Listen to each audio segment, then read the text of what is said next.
I maintained this pace for the entire first year of EC's life. I finished writing my master's thesis, continued to work with clients across the country, and stayed relentlessly focused on building my consulting business. And of course, there was the adjustment to motherhood and the joy of being with EC as often as my crazy schedule would allow. I am lucky to have a wonderfully supportive husband who filled in for me as much as humanly possible. But yes, it was tiring. There were a few too many nights when my hours of sleep numbered 4 or 5 instead of 7 or 8. A few too many jet-lagged evenings when I smiled at friends or colleagues over dinner table conversation without really hearing a word they'd said. By the time December rolled around again, I was running on fumes. I'm sure that family and friends, and especially Andrew, were wondering when I planned on slowing down, but in my own mind, the plan was clear. I can't stop now, I thought. I have to plan EC's first birthday party, the holidays are coming up, I have a thesis to defend and clients and employees to entertain. But occasionally, even I had to admit there were cracks showing in the facade. I recall Andrew staring at me in concern one day that December as I was rushing to set the table for a dinner party we were hosting. "You know," he finally said in a gentle tone of voice, "you've missed a few things this holiday season. Are you okay?" I was deeply shocked. I remember thinking, he says I've missed a few things. Is that possible? I don't miss things. That's not who I am. When the denial finally wore off, I admitted to myself that of course he was right. I'd forgotten to send a present to his grandmother in Kentucky. I'd forgotten to call our favorite caterer to plan the holiday party for Andrew's work event until 48 hours before the event, during their busiest time of year.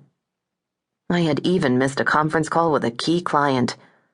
With all these thoughts whirling in my head, I smiled reassuringly at Andrew, finished laying out the last place setting, and dashed off to tackle the rest of that afternoon's to-do list. Somewhere inside me I was wondering, how many balls have I been dropping?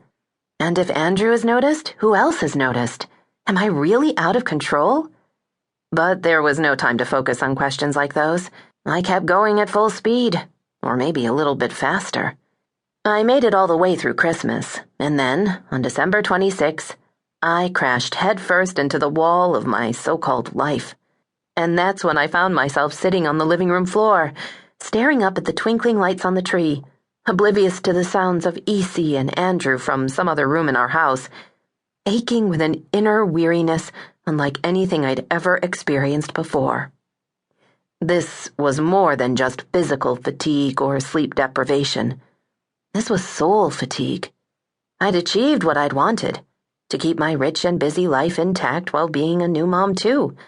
I'd proven I could do it, and there was satisfaction in that. The image of a successful woman that I'd always carried with me was that of a woman who was smart, driven, professionally accomplished, a Mary Poppins mom, a loving wife, a leader in the community, and someone who made it all look effortless with her calm, impeccable style. That superwoman was the gold standard I'd spent years trying to live up to. And in the past year, in some sense, I'd achieved it. But now, on December 26th, I'd woken up and realized I wasn't living. Not really. It wasn't just that I was tired of trying to do it all, tired of trying to live up to some bogus notion of success. It was my memory of EC's first birthday, 10 days before. As I sat there on the floor, I remembered watching EC blow out the candle on her first birthday cake, which was the size of a small castle, one of those telltale symptoms of working mom guilt.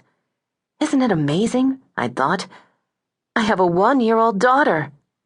And suddenly I'd realized I couldn't remember a single significant detail or moment from her first year. EC was the single most important thing in my world, and I was living a life that left me fundamentally out of touch with her. Another memory popped into my head, a conversation I'd recently had with one of my closest friends, whose son had recently turned 10. "I only have 8 years left with him at home," she'd said with a sigh. "Only 8 more years." And now I'd just missed the first year of my precious daughter's life. Was I going to blink and find myself suddenly celebrating EC's 10th birthday, wondering where all the time had gone?